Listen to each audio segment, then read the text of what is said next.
आज धेरैपछि तिमीसँग भेट भयो। एक्कासी अघि देख्दा तिमीलाई अवाक भए म। याद आए ती सँगैका एकाएक पलहरू।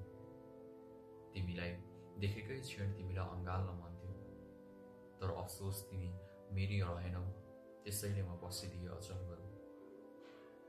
एकाएक अतीतका पानाहरू पल्टिँदै गए, धड्कन बढ्न थाल्यो, भावनाहरू फेरि तिमीतिर अल्झिँदै गए। कतै पुरानै तिमी भेटिन्छौ कि भनी मेरा आँखाले तिमीलाई नयन पढ्न थाल्यो।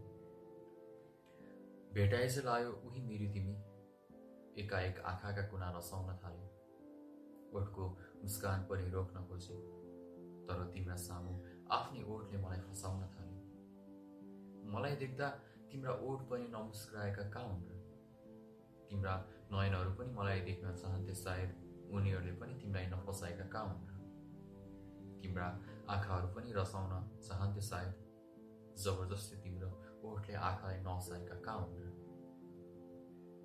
यो साँच्ची तिम्रो मनमा मेरा लागि अझै केही छैन र?